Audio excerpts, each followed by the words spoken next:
Oke, Assalamualaikum warahmatullahi wabarakatuh. Salam sejahtera buat kita semua. Kembali lagi di podcast kelembagaan Alumni Talk. Nah, sekarang kita balik lagi membahas tema yang berbeda. Sekali ini kita membahas tentang TPPO. Apa itu TPPO? Tindak Pidana Perdagangan Orang. Kali ini untuk moderator saya sendiri, tapi untuk pembicaranya atau narasumbernya kita dari yang ahlinya, pengalamannya ada. Mungkin kita langsung sambut aja ya sekalian kenalan. Ini dia Mas Khairul Anam. Halo Rizky, Halo Mas. Wah, ini. Assalamualaikum, apa kabar? Saya alhamdulillah baik Mas. Gimana ini Mas Anam? Kabarnya gimana Sehat, Mas? Alhamdulillah sehat. Gimana Taiwan? Lagi musim apa Alhamdulillah. di sana? Di Taiwan lagi baik-baik aja nih Mas. Lagi Kondisinya musim juga apa di bagus. sana? Kenapa Mas? Musim apa di Taiwan? Kalau sekarang lagi musim semi sih Mas. Hmm, ini. Mau musim durian sebenarnya Mas, tapi nggak ada Wah, durian di sini Mas. Mantap. Mas Anam ini kalau dari pendidikannya Mas lulusan PhD Mas ya. ya betul, betul Kalau Rizky. program studinya dari public policy ya Mas ya. Ya betul. Wah mantap. Ini kalau kita baca-baca CV-nya atau pengalaman pendidikan dan juga pengalaman organisasinya pasti banyak. Tapi kalau saya singkat aja, kalau untuk organisasinya Mas Anam ini adalah koordinator PPI Dunia tahun 2020 dan juga sampai 2021 ya Mas ya. Dan kalau untuk sekarang menjabat sebagai Wakil Koordinator Presidium Alumni Connect PPI Dunia 2023 sampai 2026. Benar Mas? Ya betul Rizky. Wah, kalau untuk kesibukannya gimana nih Mas Anam? Ya kembali ya, kembali mengabdi ke Indonesia. Saya sebagai aparatur sipil negara. Jadi eh, setelah lulus tahun lalu PhD kembali untuk mengabdi untuk Indonesia. Kira-kira itu Rizky sederhananya. Mantap, mantap. Kalau di Alumni Connect gimana Mas? Kalau saya pribadi ya, mengikuti perkembangannya di Alumni Connect kemarin ada acara tuh halal bihalal. Ya betul. Memang Alumni Connect ini jadi satu wadah ya, wadah untuk teman-teman berasosiasi, berkumpul untuk kemudian menyumbangkan pikiran, ide, waktu, biaya maupun inovasi yang bisa kita sumbangsihkan sebagai alumni luar negeri ataupun yang sudah ber-PPI untuk directly membangun Indonesia. Nah, di beberapa kesempatan kita sempat waktu itu membuat acara di BNI tahun lalu, lalu kemudian kita ikut Kongres Simposium PPI Dunia 2023 di Amsterdam, Belanda.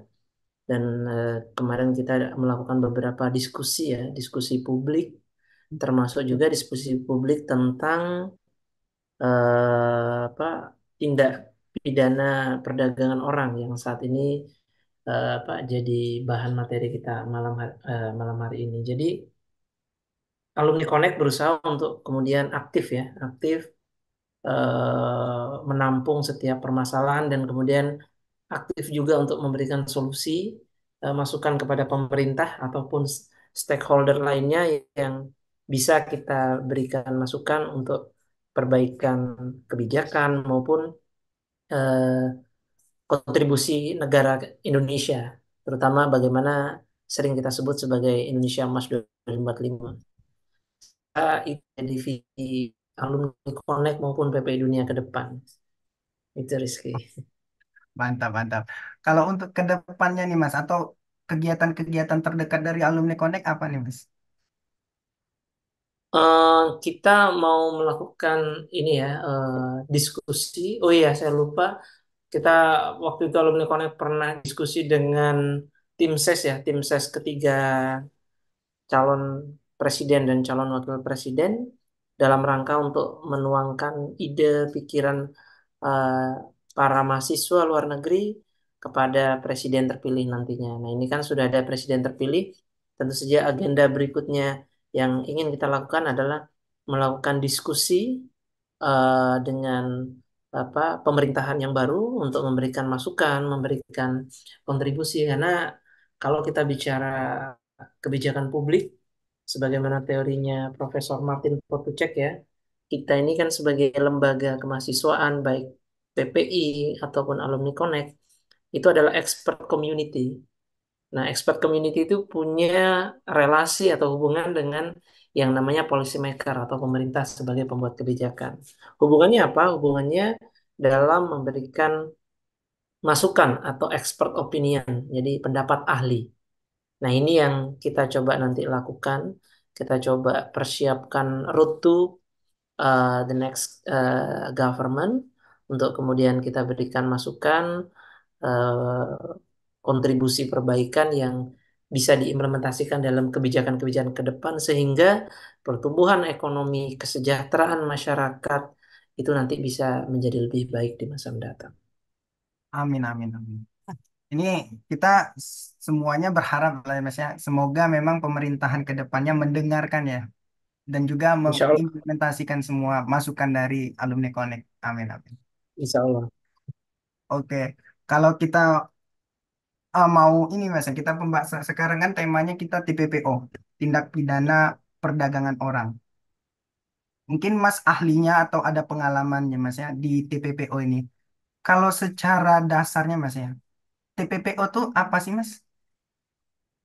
Eh, Gini ya Rizky, jadi kalau kita pelajari dasar hukum TPPO sebagaimana tertuang di Undang-Undang Nomor 21 ya tahun 2007, setidaknya ada tiga unsur yang perlu kita pahami untuk memahami apa sih TPPO atau di mana point of sale ketika terjadinya yang namanya PMH atau perbuatan melawan hukum.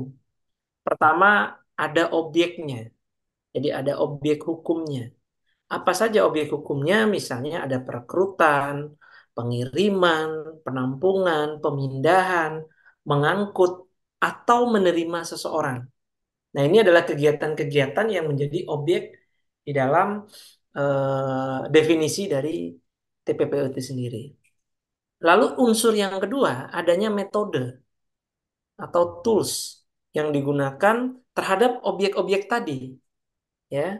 Dalam bentuk apa? Ancaman kekerasan, penculikan misalnya, penyekapan, pemalsuan, nah, penipuan. Nah, ini yang apa? Yang marak terjadi akhir-akhir ini ketika kita mendengar istilah adanya TPPO atas kasus Verenjob di Jerman yang saat ini sedang didalami oleh Bareskrim Mabes Polri. Jadi ada istilahnya penipuan, penyalahgunaan kekuasaan, penjeratan utang atau memberi bayaran manfaat. Nah, metode-metode ini sebenarnya terjadi tidak hanya di kasus Verenjob yang terjadi di Jerman.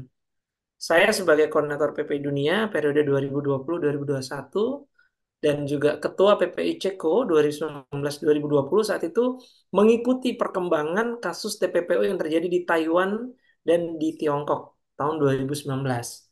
Itu kasusnya Oke. hampir sama, similar ya di Tiongkok maupun Taiwan. Jadi orang dijanjikan akan mendapat beasiswa kuliah ke Taiwan ataupun ke Tiongkok. Lalu Hmm. kemudian mereka dikirim ke Taiwan dan Tiongkok untuk kemudian kuliah katanya dalam tanda kutip ya. Hmm. Nah, kemudian tapi apa yang terjadi di sana? Mereka ternyata kerjakan secara kasar, kerja di tempat pengangkutan untuk ngangkut-ngangkut, terus kemudian di pabrik besi, ngangkut besi dan lain sebagainya. Yang katanya dia kuliah, ternyata praktiknya Senin sampai Sabtu mereka kerja. Dan hanya hari Minggu mereka kuliah. Itu pun bukan kuliah sebagaimana misalnya kita kuliah akuntansi, belajar ekonomi, belajar akuntansi misalnya public policy, kita bicara tentang politik, kita bicara tentang kebijakan, kedokteran misalnya, bicara tentang anatomi tubuh, biologi, dan lain sebagainya. Ini malah cenderungan hanya belajar bahasa. Hmm. Jadi kan sebenarnya ada modus operandi di mana orang-orang ini kemudian seolah-olah dikuliahkan, tapi ternyata dipekerjakan. Itu kan bentuk penipuan, itu kan metode yang digunakan. Nah ya, unsur yang ketiga yang perlu dipahami adalah adanya benefit atau manfaat dari pihak-pihak yang memanfaatkan objek dan metode tadi. Baik itu dalam bentuk Hmm. uang, dalam bentuk apa manfaat lainnya yang bisa disetarakan atau dinilai dengan uang. Karena yang di Taiwan kalau nggak salah ingat saya dulu itu ketika saya misalnya mau kuliah di Taiwan tuh harus bayar 35 juta. Ah, Padahal kalau kita dapat beasiswa kayak saya nih, saya PhD ah, dapat beasiswa di Ceko di Charles University, saya nggak bayar sama sekali itu untuk dapetin beasiswa. Hanya tes, lulus tes, saya dianggap diterima. Hanya ya biasa kan biaya pendaftaran administrasi waktu itu kalau dirupiahin hanya sekitar 200.000, 275.000 kalau dirupiahin. oke. Itu kan nggak sebanding. Dewan harus bayar 35 juta. Aneh kan? Ya, Masa itu iya kita sebenarnya mau untuk di sebagai apa Mas itu Mas? tiga puluh Nah lima itu juta itu sebagai apa? itu yang menjadi kemudian bagian dari unsur yang disebut TPPO itu tadi. Karena dia misalnya Rizky mau kuliah di Taiwan, saya sebagai pelaku TPPO-nya udah ada Ki, gampang nanti di sana. Kamu tapi bayar dulu ke kita 35 juta. Ini administrasi bla bla bla bla. Pasti mereka ada alasan. Akhirnya Rizky bayar ternyata di sana dipekerjakan. Nah, ini kan ada benefit, manfaat yang orang terima dalam bentuk uang dan kemudian mengeksploitasi manusia itu tadi. Yang Ya paham paham. secara prinsip mereka melanggar hak asasi manusia itu sendiri karena kita kan bukan barang yang dijual kan, Benar benar benar. gitu. Oke. Berarti kalau dari jenis TPPO itu salah satunya eksploitasi Manusia, sebagai pekerja ya Mas ya. ya pekerja. Oke. Ada jenis-jenis lain nggak Mas kalau untuk TPPO ini? Iya banyak lah ya. Kalau kita bicara TPPE itu misalnya eksploitasi manusia untuk dipekerjakan secara Ya. kasar, Heeh. dan dipekerjakan untuk apa kegiatan-kegiatan yang melanggar hukum, misalnya apa pekerja di ranah seksual misalnya, Oke. lalu Hmm. kemudian dan biasanya TPP itu human trafficking itu dekat sekali dengan drugs trafficking.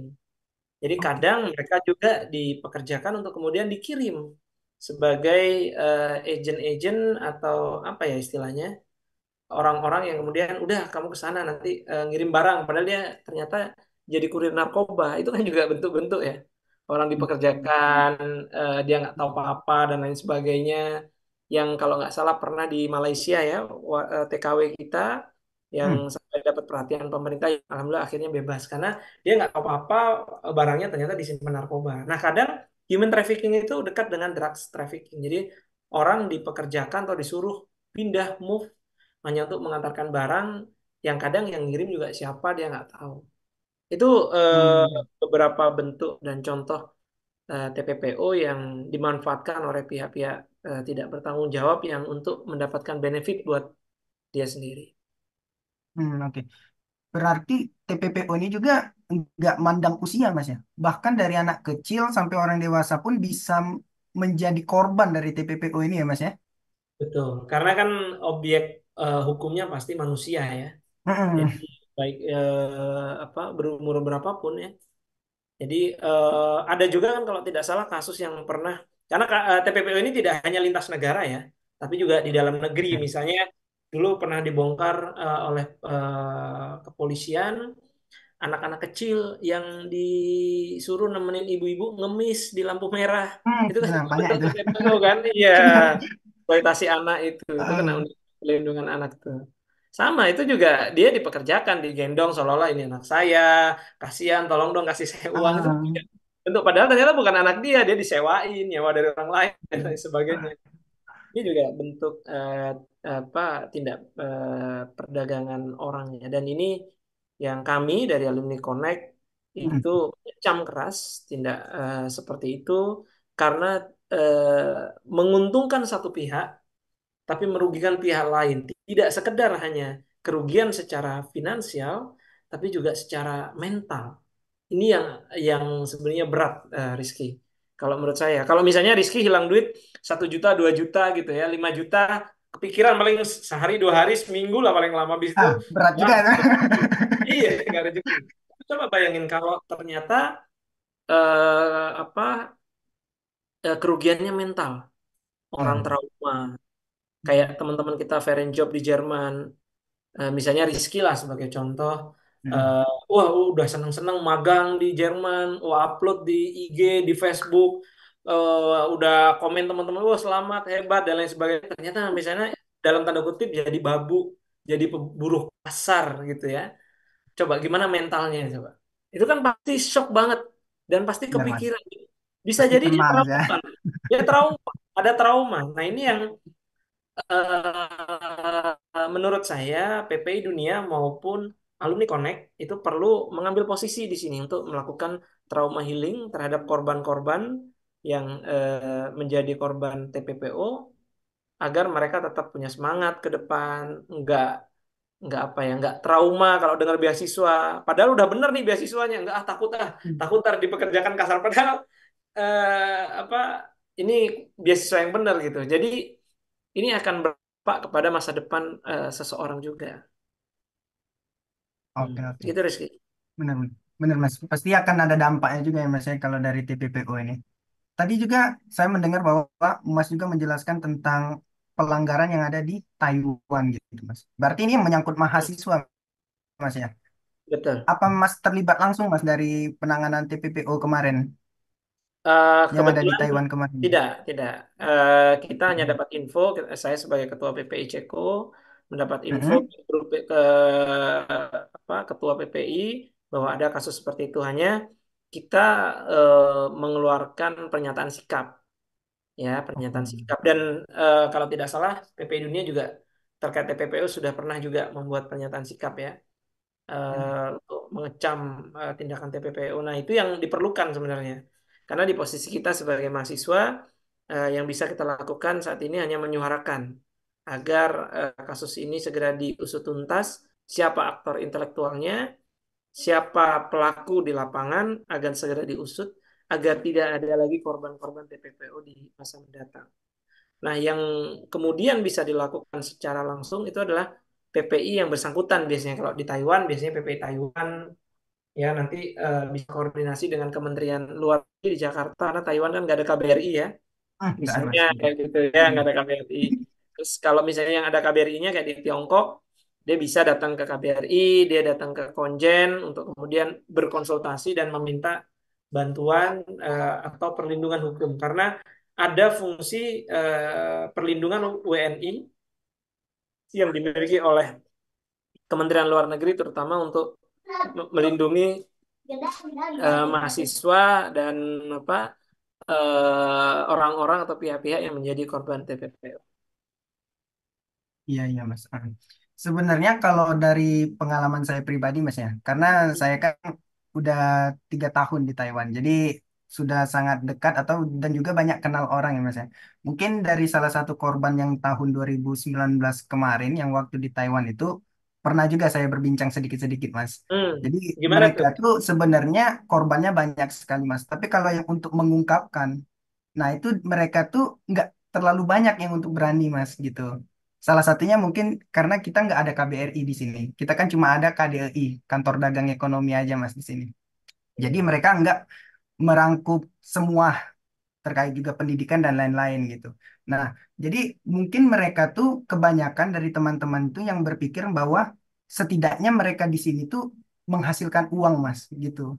Jadi mereka oh ya udahlah, setidaknya saya menghasilkan uang di sini walaupun saya tidak mendapatkan ilmu, setidaknya saya bisa melanjutkan untuk hidup. Nah, kebanyakan yang kayak itu Mas permasalahannya. Sedangkan dari kita itu kayak kasihan gitu ya Mas ya kayak waduh mereka ini dieksploitasi gitu seharusnya mereka nggak seharusnya mereka bisa kayak ini gitu loh Mas itu sih permasalahannya itu kalau menurut Mas gimana tuh untuk misalnya ada teman-teman di luar sana yang masih mengalami gitu kan salah satunya kita ada yang dari Jerman ya Mas ya yang tadi Mas sebutkan gitu gimana ini cara kita untuk pendekatannya kepada korban supaya mereka tuh berani untuk speak up gitu loh Mas.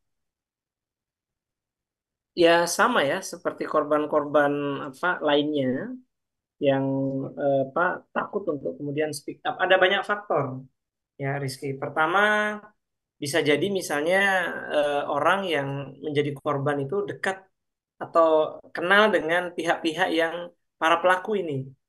Misalnya korban ada penyalurnya, agennya misalnya itu adalah orang di kampungnya atau keluarganya, karena biasanya korban TPPO ini menyasar di daerah, bukan di kota-kota besar gitu loh. Benar, Kalau nggak benar. salah di Lampung itu di Taiwan, sorry, dari dari Lampung, terus Jawa Tengah, Jawa Timur. Jadi banyak di daerah pedesaan-pedesaan yang biasanya secara kultural orang desa itu nganggap ya sudahlah, kalau saya sehat baik-baik saja ya sudahlah. Mungkin ini cobaan dari Tuhan kan gitu. Ada yang berpikir seperti itu ya. Tapi hikmahnya sabar saja. Nah ini mindset orang yang kemudian akhirnya membuat sudahlah nggak usah ribut kayak gitu. Ah, ah. Ada juga yang tadi bisa saja pelakunya juga orang terdekat. Oke, oke. Nah, keluarga misalnya, ah nggak usah lah, nggak enak, akhirnya dirembuk kekeluargaan selesai gitu kan. Ah, Nah, atau bisa juga kalau yang terjadi di Jerman, Job itu, menurut berita yang beredar itu kan banyak kemudian merasa terancam atau terintimidasi. Kalau kamu oke, lapor oke. nanti akan mengganggu kuliah kamu dan lain sebagainya, sehingga Hmm, akhirnya orang takut untuk melaporkan. Nah, faktor-faktor seperti ini yang kemudian membuat para korban ini takut untuk melaporkan kejadian ini. Nah, kalau tadi Rizky nanya apa yang seharusnya dilakukan, saya rasa PPI Dunia bisa bekerja sama dengan Alumni Connect. Kita buat satgas bersama, kita buat hotline oke. atau call center untuk para korban TPPO misalnya, lalu kita private dan kita jaga identitas mereka. Jadi kita buat seperti whistleblower system. Jadi Hmm, mereka memberikan informasi, kita asistensi, kita berikan masukan, dan kita hubungkan dengan eh, pihak-pihak terkait maupun aparat penegak hukum yang bisa membantu untuk menyelesaikan masalah ini. Supaya agar terusut tuntas. Karena kalau tidak, kasihan korban-korban yang lain. Jadi ada banyak faktor, Rizky. Nggak hanya karena males mungkin ya, tapi ya itu tadi karena orang kadang orang kampung itu lebih legowo gitu ya. Sudahlah, yang penting apa ya. Kalaupun luka-luka ya yang penting saya masih bisa hidup gitu. oke, oke. Nah, kalau kita balik ya Mas ya, kan misal kita udah ngelapor nih kan sebagai korban gitu ya, TPPO ke KDEI ataupun pihak yang berwajib gitu kan. Nah, kalau untuk masalah hukum dan lain-lain itu gimana? Sedangkan misal yang untuk merekrut kita itu orang Indonesia gitu. Apakah mereka akan terkena hukum di satu negara tersebut atau balik ke Indonesia lagi, Mas? Kalau kita berkaitan dengan hukumnya ini, Mas. Kalau tindak pidananya dilakukan di Indonesia, itu bisa Mhm. dilakukan proses hukum di Indonesia. Ya, contoh misalnya kemarin yang di Jerman itu kan para pelaku yang dia WNI yang ada di apa Jerman itu kan jadi tersangka juga meskipun dia lagi nggak ada di Indonesia. Seperti Oh. itu. Nah, kalaupun misalnya nanti fakta hukum atau hasil penyelidikan ditemukan bukti-bukti para pelaku ini melakukan tindak pidananya di Indonesia, dan ketika pelakunya ketangkepnya di Indonesia, itu bisa diproses saat itu juga. Beda ketika dia sudah pulang ke negaranya dan dia warga negara asing. Nah, ini agak ribet ya, agak panjang karena kita harus meminta negara tersebut untuk menyerahkan. Tapi kan itu tidak bukan perkara yang mudah. Benar-benar. Semisal kayak kasus yang terjadi di Bali, NA melakukan pemukulan, itu kan karena tindak pidananya dilakukan di Indonesia, dia bisa kena hukum Indonesia. Seperti itu. Hanya saja perspektif hukum itu kan berbeda-beda di tiap negara. Ya Hmm. kan? Bisa jadi karena negara di sana dianggap, oh ini saya berkontrak kok, ini sah secara hukum legal, sah memang. Seperti Job ya, contohnya Rizky. Job itu kalau dari sudut pandang hukum Jerman legal. Jadi Oh, Job itu, oke. itu kan libur, liburan. Jadi Mm-mm. job itu adalah pekerjaan di saat liburan. Orang saat libur summer, orang saat libur kuliah, orang saat libur Ya, betul. winter misalnya. Hmm. Karena mereka berlibur, pegawainya berlibur, kekurangan pegawai dicarilah orang-orang. Jadi itu legal menurut sudut pandang hukum Jerman. Tapi kemudian ada pihak yang memanfaatkan dan itu adalah warga negara Indonesia, dia dapat uang, dia melakukan penipuan gitu loh. Andai saja para pelaku TPPU atau foreign job yang di Jerman itu ngomong sebenarnya, misalnya Rizky. Nanti Rizky Ah, di sana angkut-angkut barang, gajinya segini, gajinya segini. oke, oke. Nah, itu nggak jadi masalah. Bentar ya,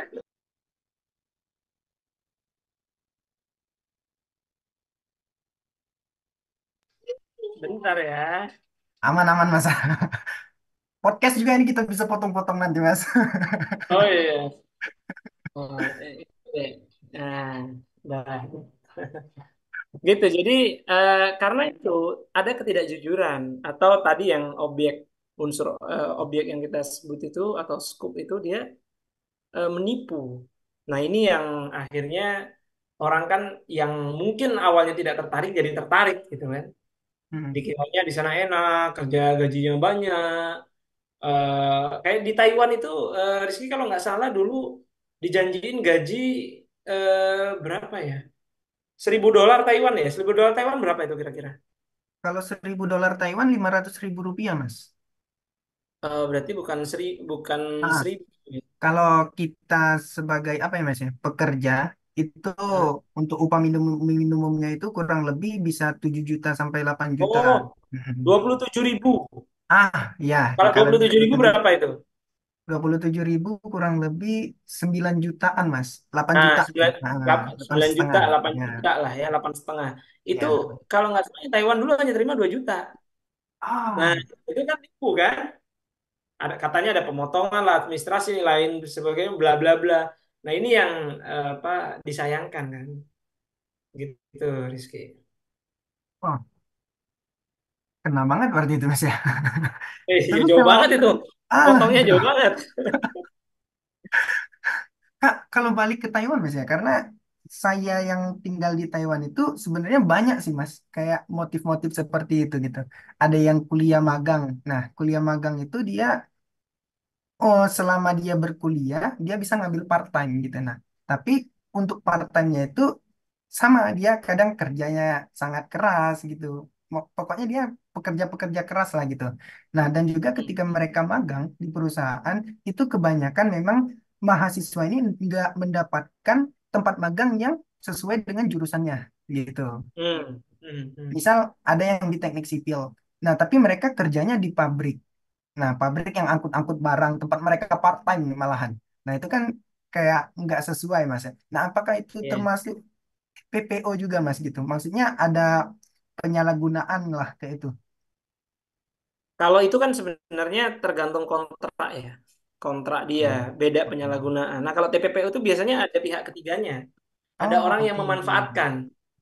Tuh, jadi misalnya saya Hmm. dalam tanda kutip menjual Rizky ke Taiwan. Nah, itu ada yang menjualnya pihaknya. Oke, Tapi oke. Kan kalau kita balik kilas untuk TPPO ini sebenarnya sering terjadi ya Mas ya. Di tahun 2019 terjadi di Taiwan. Terus baru-baru ini terjadi di Jerman gitu. Nah, kalau menurut sudut pandang Mas Anam ini, penyebab terjadinya kejadian yang terulang-terulang terus ini apa Mas? Dan ataukah pihak dari Indonesia itu kurang mengedukasi tentang TPPO ini ataupun tentang masalah yang terjadi yang baru-baru ini, Mas. Gimana, Mas, menurut Mas? oke, kalau saya melihat setidaknya ada tiga ini, Rizky ya, ada tiga penyebab ya. Kenapa kemudian tetap ada korban-korban berikutnya? Pertama sebenarnya faktor informasi, ya, Oke. faktor informasi. Jadi banyak masyarakat di Indonesia yang tidak well informed, yang tidak mendapatkan informasi yang apa utuh dan menyeluruh tentang program-program beasiswa ataupun program kerja magang yang ada di luar negeri. Nah, informasi ini biasanya disebabkan karena kita juga tidak punya database.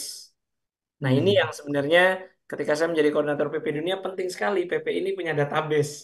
Database orang, database kampus, database mahasiswa. Sehingga mungkin nanti masyarakat bisa melalui PPI sebagai penghubung untuk bertanya. Hmm. Benar nggak nih kalau saya dapat magang dari kampus ini, itu kampusnya ada apa nggak? Ntar jangan-jangan ya ke sana kampusnya nggak ada gitu loh. Atau nanya misalnya, kan saya orang Indonesia, dapat tawaran magang ke Taiwan, kan nggak bisa tuh tulisan Taiwan. Hmm. Agensinya bilang, wah ini perusahaan bagus, perusahaan hebat. Saya tanya sama Rizky, Mas ini perusahaan apa? Wah itu mas perusahaan pengantar roti mas, pengantar koran misalnya. Nah, itu kan disinformasi ya. Oke. Jadi memang Ya, ya, butuh ya. informasi yang akurat sehingga banyak korban terjadi karena minimnya informasi dan literasi.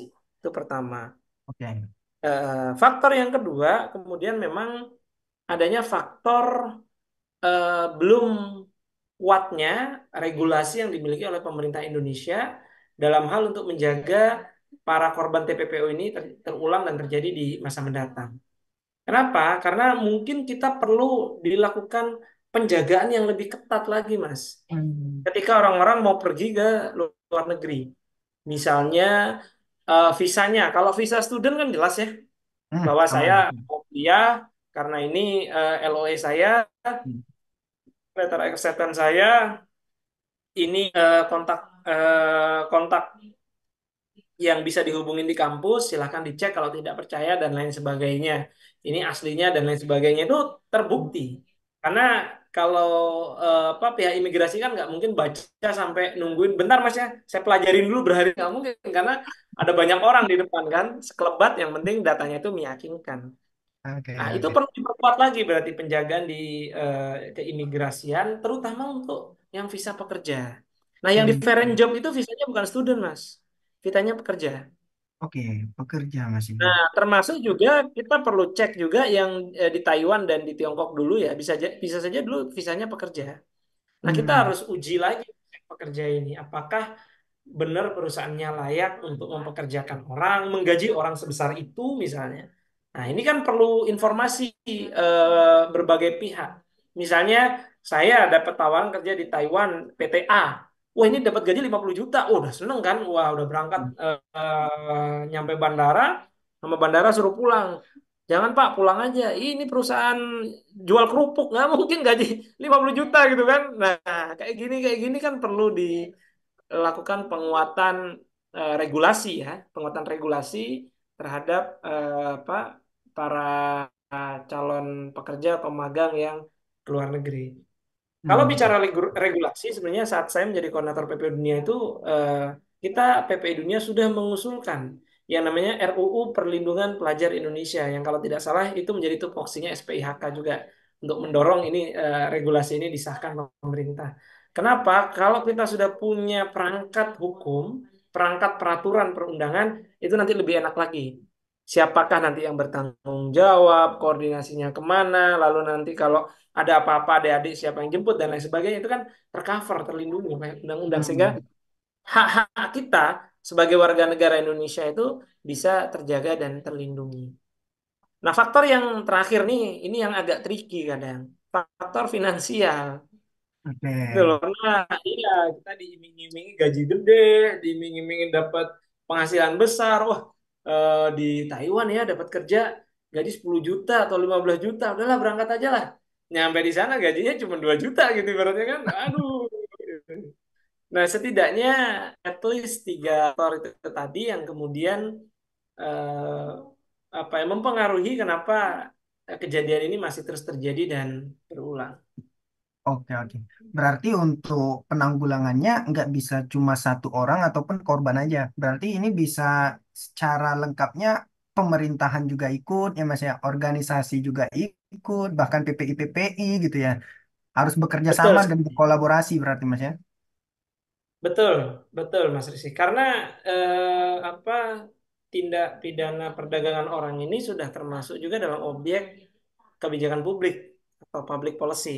Setidaknya itu ada 5 aktor yang bertanggung jawab di dalam membuat satu kebijakan terutama semisal misalnya dalam case TPPO.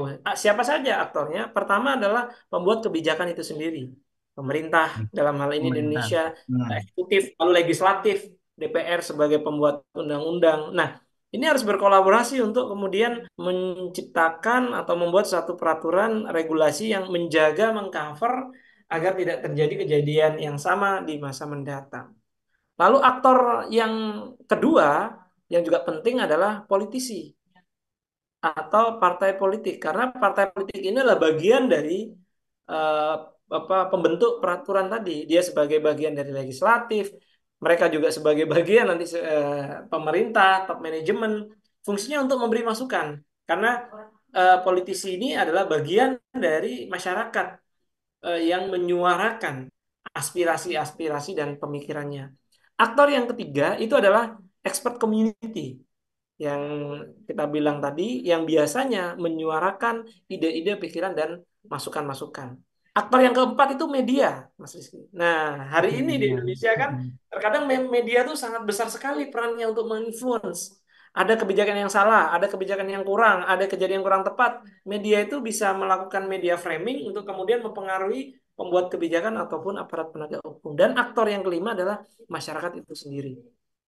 Jadi kalau saya ambil dari bukunya Profesor Martin Potucek itu setidaknya dalam membuat kebijakan ada 5 aktor tadi. Oke. Mas Rifki nggak bisa berdiri sendiri misalnya kita PPI mau menyuarakan sendiri nggak ada dukungan dari pihak lain nggak bisa. Gitu. Oke, oke. Berarti lima-limanya harus terlibat dan memang harus kerjasama ya, Mas ya. Ya betul. Aktor-aktor tadi. Saling Oke, oke. terkait karena itu saling Saling terkait. terkait. Oke. Nah, kalau sejauh ini Mas, ataupun sejauh Mas mengikuti ya Mas ya, karena memang sepertinya sangat sering terjadi TPPO ini, bahkan memang terjadi di ruang lingkup mahasiswa Indonesia yang ada di luar negeri gitu.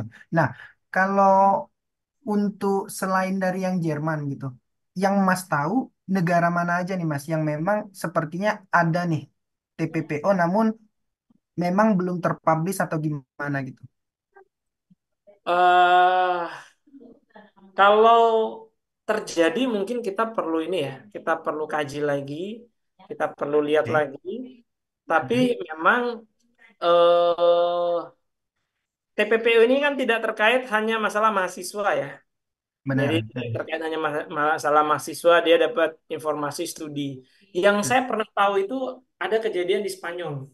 Oke. Jadi pekerja-pekerja yang dia kerja kapal, dieksploitasi dan ternyata gajinya kurang atau bahkan tidak digaji.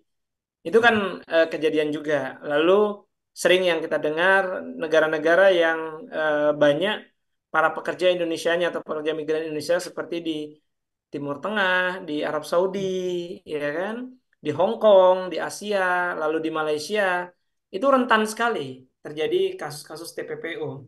Jadi TPPO itu tidak hanya sekadar kasus foreign job, magang, beasiswa, tapi ada juga kasus memang dia murni perdagangan orang. Bahkan saya pernah diskusi dengan atase tenaga kerja di Dubai, ya Uni Emirat Arab, itu juga ada Mhm. kejadian kasus TPPO seperti itu. Jadi orang dipekerjakan tidak sesuai dengan yang diperjanjikan sehingga dia tereksploitasi dan mengalami kerugian fisik, psikis maupun finansial. Dan mungkin di tempat lain yang selain saya sebut ada ya, karena kita tidak punya database juga dan Ya, kebetulan saya juga tidak ekspertis untuk menguji dan meneliti ini secara mendalam. Tapi sepanjang yang saya tahu itu beberapa negara yang saya pernah mendengar terjadinya eksploitasi seperti itu. oke, oke, Hmm. oke. Berarti kalau memang untuk timbulnya itu sebenarnya banyak Mas ya. Tapi kalau dari alumni Connect sendiri Mas itu peran apa aja nih Mas yang sudah dilakukan alumni Connect untuk menanggulangi TPPO ini Mas? Kita sudah melakukan komunikasi ya, bahkan ketika terjadi kasus Verenjo pertama, kita sudah Mhm. komunikasi antase kepolisian di Berlin, Kombes Polisi Sinto Sulintonga, lalu kemudian kita juga sudah melakukan diskusi publik, kita juga melakukan komunikasi dengan Bareskrim Mabes Polri untuk memberikan masukan, memberikan advice, memberikan informasi yang dibutuhkan, dan kita juga open diri alumni Connect dengan PPI Dunia untuk melakukan apa korban healing ya, trauma healing terhadap korban. Dan kalau tidak salah beberapa waktu lalu PP Dunia juga mau memanggil beberapa atau bertemu ya beberapa korban, mendorong mereka untuk berani menyuarakan atau speak up ya, sehingga kasus ini bisa terbuka lebar dan bisa jelas seperti itu. Nah, ini Oh, juga saya jadi ingat nih pertanyaan hmm. tadi ya tentang negara-negara. Kalau tidak salah pernah juga terjadi di Jepang. Oh, di Artinya Jepang kita juga juga Mas ya? perlu berhati-hati terkait kasus TPPU ini karena kadang tidak juga menyasar negara-negara yang dianggap tempat pekerja, tapi juga negara-negara besar, negara-negara maju seperti itu. Oh, berarti sebenarnya banyak Mas ya. Mungkin ada beberapa sampai sekarang pun terjadi, namun memang mungkin dari korbannya tidak berani speak up Ya, gitu. betul sekali Mas. Betul. Oke, karena kita udah di penghujung acara nih Mas. Mas udah kita udah apa ya, mengulas semuanya lah, mulai dari artinya, cara penanggulangan, siapa saja yang terlibat gitu ya Mas ya. Nah, mungkin sekarang saya mau minta closing statement nih dari Mas Anam tentang TPPO yang kita bahas dari tadi Mas. Oke, terima kasih ya. Pertama kepada Biro SPHK yang sudah mengundang saya hadir pada kesempatan malam hari ini. Berbagai pengalaman, berbagai cerita, dan sepanjang sepengetahuan yang saya miliki terkait kasus TPPO. Kedua, mungkin statement dari saya ingin sekali mendorong pertama kepada para korban untuk mau speak up, membuka lebar kasus ini terang benderang sehingga apa? Sehingga kita bisa selesaikan masalah ini agar tidak terjadi korban-korban berikutnya di masa mendatang. Sekali lagi polisi, aparat penegak hukum itu kan bukan Avenger ya, yang bisa Nah, tahu semua masalah gitu, atau bukan benar, benar, benar, Thanos, benar. Thanos gitu yang bisa apa menjentikkan jari menghilangkan orang-orang gitu. Kita perlu informasi tetap. Sehingga kita bisa terang benderang tahu siapa pelakunya secara detail. Ketiga, saya rasa kita perlu bersama-sama duduk bareng alumni Connect PP Dunia buat kajian terkait TPPO dan memberikan input kepada pemerintah. Kira-kira langkah hukum apa, langkah regulasi apa, langkah kebijakan apa yang perlu dilakukan oleh pemerintah untuk menghindari atau mencegah terjadinya kasus ini berulang lagi di masa mendatang. Yang keempat, perlu mungkin kerjasama semua pihak, tidak bisa berdiri sendiri, kolaborasi sama-sama dan untuk menyelesaikan masalah ini. Dan yang terakhir, yang bisa kita lakukan adalah memberikan informasi, membuka ruang dan memberikan pemahaman yang luas kepada publik. Mungkin perlu nanti ada program webinar seminar terkait sosialisasi TPPO ya yang dilakukan oleh PP Dunia, Siap, artinya siap. media-media agar tahu sebenarnya mana titik-titik rawan, titik-titik kejahatan yang bisa dimanfaatkan oleh pihak tidak bertanggung jawab sehingga masyarakat awam bisa menghindari diri dari apa kejadian atau menjadi korban TPPU tadi. Itu saja ya, saya rasa closing statement dari saya 5 hal yang perlu kita lakukan dan mudah-mudahan ke depan kejadian TPPU ini semakin berkurang meskipun saya yakin lah tidak mungkin 100% hilang, tapi setidaknya berkurang dan mudah-mudahan ke depan pengurangannya itu bisa mencapai ke titik nol sehingga pelajar atau masyarakat yang memang mendapatkan kesempatan bekerja atau kuliah ke luar negeri mendapatkan haknya secara wajar, haknya sesuai dengan yang seharusnya dan bisa ikut berkontribusi mensejahterakan dan membangun Indonesia. Karena apapun Hmm. itu, para korban ini adalah pemuda yang itu adalah bahan bakar dari bonus demografi, dividen demografi yang sering disebut-sebut sebagai unsur utama nanti tercapainya, terwujudnya Indonesia Emas 2045. Bagaimana Indonesia Emas ini terwujud kalau pemudanya jadi korban kayak gini kan? Gitu. Itu dari saya mudah-mudahan bermanfaat ya. Terima kasih, Rizky. Wah, mantap, mantap. Terima kasih banyak Mas Anam udah mampir ya di alumni talk dari SPIAK ini.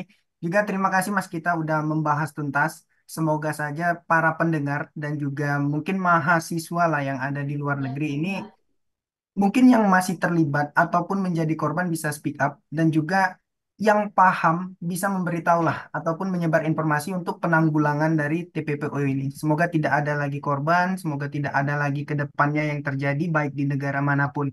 terima kasih sekali lagi Mas Anam sudah membantu Ya, kita mencerahkan sama-sama. tentang TPPU ini, tindak pidana Ya, perdagangan orang. Sekali lagi terima kasih. ya, Terima kasih. sama-sama. Mungkin terakhir Assalamualaikum. ya. Terakhir Boleh ya, Mas.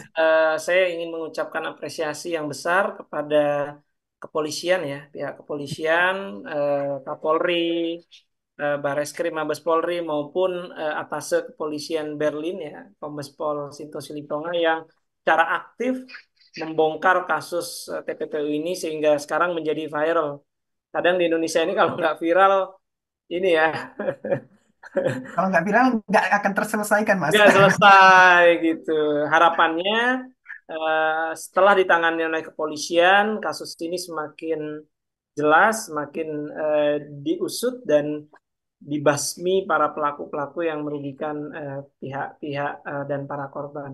Terima kasih kepada Amin. kepolisian, Amin. para krim dan atas kepolisian Berlin. Itu terakhir Hmm. dari saya. Terima kasih Siap. Terima kasih Biro Mas. PHK. Sampai Assalamualaikum. jumpa lagi Mas. Salam perhimpunan, salam 24 jam. Salam Bye-bye. 24 jam. Terima kasih Mas Anam.